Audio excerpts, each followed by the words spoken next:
reunión, en realidad las 34 Jornadas Nacionales de los Ministerios Públicos, con punto de deliberación en la jornada de hoy en el Cabildo, allá en la Punta. Y ahí se va a desarrollar la asamblea anual del Consejo de Procuradores. Y habrá una serie de conferencias por parte de representantes que han venido de distintos puntos del país. Ayer una de las conferencias que hubo en realidad fue un panel, tuvo como tema los sobresueldos en la función pública y las cajas que lo solventan. Un tema, a mí me parece uno de los temas tal vez más comunes, pero menos explicados que hay. Aunque todos sabemos más o menos cómo se conforman, ¿no? Son los vueltos de la obra pública. Hay hasta un libro escrito sobre esto en base a manifestaciones inolvidables de quien es hoy uno de los grandes empresarios de la Argentina, que es José Luis Manzano, ¿no? Robo para la corona. Los sobresueldos en la función pública y las cajas que lo solventan fue el tema que desarrollaron el doctor Héctor Iturrioz, que es el fiscal de la Unidad Fiscal Especializada en Delitos contra la Administración Pública de la provincia del Chubut, y la perita contadora forense de esa provincia, Viviana Carlem. Tengo comunicación con el doctor Héctor Iturrioz, que fue uno de los expositores sobre este tema de sobresueldos en la función pública y las cajas que la solventan. Doctor Iturrioz, buen día, gracias por atenderme. ¿Cómo le va? ¿Cómo está usted? Hola Mario, buenos días. No, gracias a ustedes, gracias. La verdad que a todos los puntanos que hemos tenido contacto hemos sido tratados de verdad como reyes. Bueno. Bueno, me alegro que la esté pasando bien y que complete la jornada con buen ánimo. Sí, y con la promesa de volver, eso te lo aseguro. Bueno, muy bien. Mire, Iturrioz, me puse a buscar por qué podría usted ser quien hablara de este tema desde ahí, desde el Chubut, de los sobresueldos en la función pública y las cajas que la solventan, y ahí encontré entonces en los espacios del Poder Judicial que no precisamente con su intervención, sí en otras causas que me parece que también están vinculadas al mismo tema, pero ahí tuvieron una cuestión bastante interesante en un juicio muy prolongado sobre la cuestión de los retornos en la obra pública, ¿no? Sí.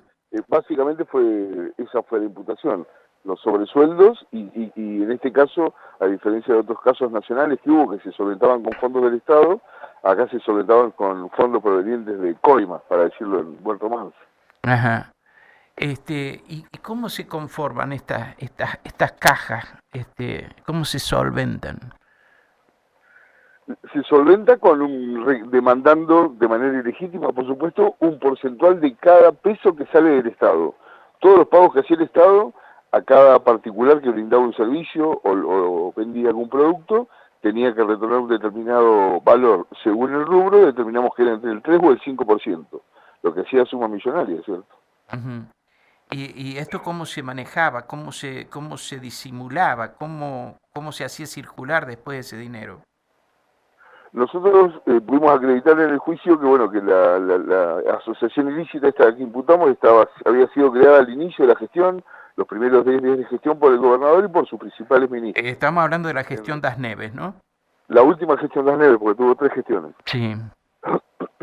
Quien comandó ante los empresarios, en realidad ante las cámaras, esta demanda ilegítima, fue el ministro coordinador de gabinete, que es tipo un jefe de ministros. Uh-huh. Secundado por el ministro de Economía e Infraestructura, que obviamente son los que manejaban el circuito de pago. Se convocó a los representantes de las cámaras y se les dijo abiertamente que los gastos de campaña habían sido muchos y que el que quiera trabajar iba a tener que poner la platita. Eso fue literalmente el término que se utilizó. Uh-huh. Se designaron 2 particulares que se conocen en la jerga como valijeros, obviamente separados del poder administrador, no eran funcionarios públicos, que estos eran los que se encargaban de recaudar. Cada vez que salía un cobro, visitaban a las empresas y bueno, exigían el porcentaje respectivo, a veces en dinero en efectivo y cuando ya el apremio se hizo mucho, en cheques. Eso de que se pague en cheque nos facilitó mucho la acreditación. Ujú. No se preocuparon demasiado por no dejar huellas. No, las huellas que dejaron eran muchísimas, Mario. Te digo, solo hablábamos entre varios colegas que tuvieron la misma experiencia, que el nivel de impunidad llega tanto que las huellas ya, las manos las dejan con miel en todos lados.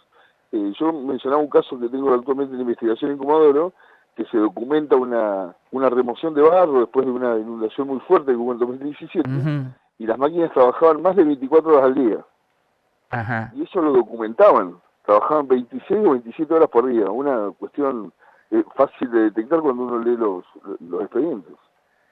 Este, además las circunstancias, ¿no?, que aprovechan para hacer esta cuestión, que es un tema que también eventualmente le voy a preguntar por la otra causa que vi de Royal Canin ahí en su provincia.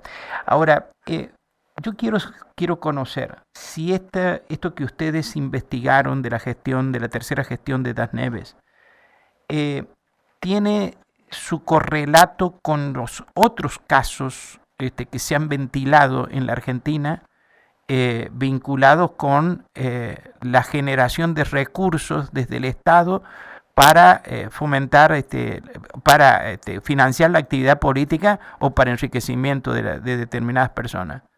¿Esto es igual en todas partes? Lo que determinamos fue que era idéntico a lo que se llama causa cuadernos, que vos hacías referencia Uh-huh. quizás solapadamente, también a lo que dijo Manzano en Robo para la Corona, y te acordás aquella serie de Netflix que se llamaba La Maquinaria en Brasil. Sí. El sistema es siempre idéntico, y otra cosa que pudimos determinar es que este no había sido el único periodo en el cual se hizo, que ya venía de gestiones anteriores, no solo de Das Neves, sino también de gobernadores anteriores. Lo cierto es que por motivos netamente legales, prescripción, no pudimos avanzar sobre el punto. Por eso yo en un momento determinado yo intenté, apoyado en un fallo de la Cámara de Casación Penal, que estos delitos se declaren imprescriptibles, porque Uh-huh. se mantienen en reserva hasta que alguno se anima a hablar o hasta que accidentalmente, como pasó en nuestro caso, se adivina. Pero sí es sistémico, es sistémico. Y te cuento un ejemplo que muestra cómo los empresarios están acostumbrados a pagar todo. Apenas nosotros empezamos a investigar, en Comodoro Rivadavia, que es la ciudad donde yo trabajo, un vivillo que no lo pudimos acreditar, pero sí lo pudimos llegar a investigar, dijo que él juntaba plata para los fiscales. Estamos hablando con el doctor Héctor Iturriós, que es fiscal de la Unidad Especializada en Delitos contra la Administración Pública de la provincia de Chubut, y tuvimos la mala suerte de que se cortara la comunicación. Esperemos poderla restablecer para hablar de este tema, que ciertamente es muy significativo. Porque hay una cuestión que es la que quiero preguntarle a Iturriós si logramos restablecer la comunicación, es por qué tan pocos de estos juicios llegan a las condenas, ¿no? Y ahí en el caso, por ejemplo, de la provincia de Chubut, una de las cosas que advertimos es que hubo acuerdos para la aplicación de las penas, hubo entonces empresarios que se ofrecieron a hacer obras para compensar el daño que habían causado con anterioridad. Nos estaba contando el doctor Iturriós, cuando se cortó la comunicación, que cuando estaba investigando encontró un vivillo que decía que recaudaba para la corona, ¿no, doctor Iturriós? Claro, lo que recaudaba específicamente para los fiscales que investigamos la corrupción. Ah, para ustedes. Claro, y teníamos una intervención telefónica. Y la actitud de los funcionarios, tratados de también una vez más de espolear, fue que empezaron a juntar la plata. Ya era sistémico, ya estaban acostumbrados a que siempre tenían que pagar. Ajá. Eso te grafica cómo era ya de arraigado el sistema, ¿viste? Todo se arreglaba con dinero. ¿Por qué nunca hay condenas fuertes en estos temas? Uh-huh. A ver. No lo escuchamos, doctor. Que las penas, las que contiene el Código Penal de funcionarios públicos, no son penas altas. Uh-huh. Tiene mucha más pena un chico de 18 años con cuchillo. Disculpe, pero se corta la comunicación. Lo perdemos. No sé si hay un punto en el que lo escuchamos perfecto. Trato de moverme a ese punto. ¿Vos? Sí, bueno. Gracias, doctor, y disculpe. estoy en el medio de acá del campo, así que no sé cómo, no te Bueno, puedo tener buena recepción. bueno. Eh, usted me decía que las penas para los funcionarios públicos que incurran en este tipo de delitos no son graves. Claro, las penas para los delitos de corrupción, donde se actúa fraudulentamente respecto de la administración pública, tienen mínimos bajos, no ni siquiera se comparan con otros delitos. Te decía que un chico de 18 años que comete su primer delito, que va a un kiosco con un cuchillo y roba una cerveza, tiene 5 años y 8 meses de mínimo. Y hay delitos funcionales que tienen un mes de mínimo. Ujú. Y eso lo tiene que cambiar el sistema político, y yo no creo que lo cambie. Y la otra pregunta es, bueno, ¿cómo es posible que esto sea tan reiterado si el modelo es el mismo? ¿No? Tan reiterado y no detectado a tiempo. Esto es lo que quiero.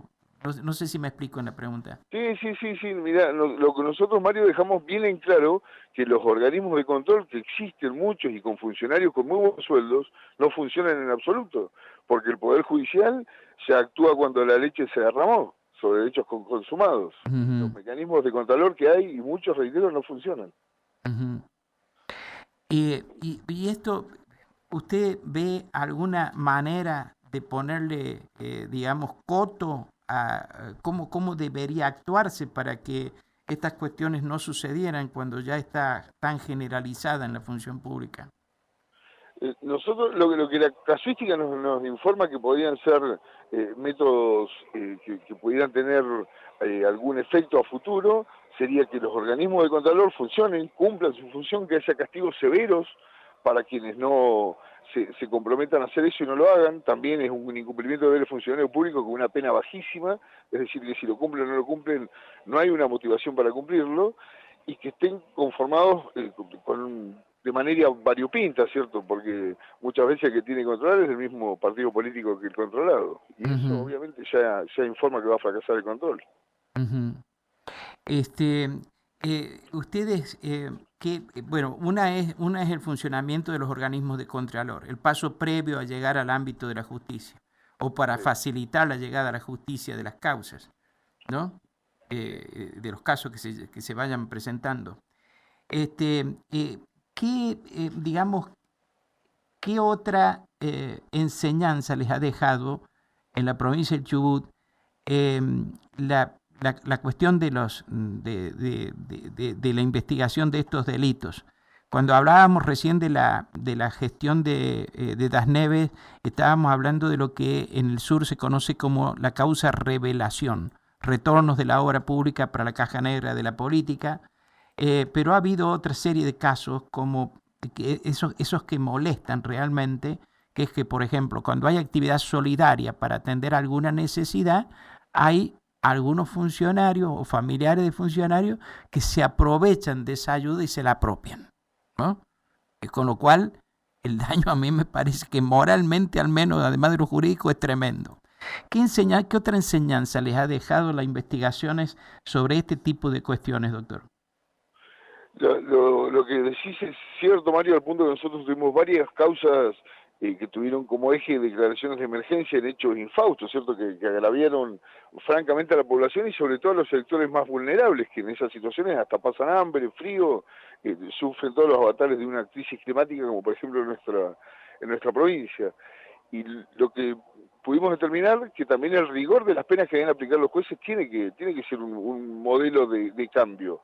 Yo en el caso de la ministra de Familia me dieron una pena de cumplimiento efectivo, una pena alta de 5 años de prisión, cuando el tema que se robaron el alimento para los perros donado por Rosa Canning, pero hubo una causa paralela donde le dieron 3 años de cumplimiento de suspenso. Y a la sociedad le queda esa idea de que vos robás y no pasa nada. Y eso no sabemos cómo cambiarlo, y creemos que tiene que haber un cambio de actitud de todo el Poder Judicial.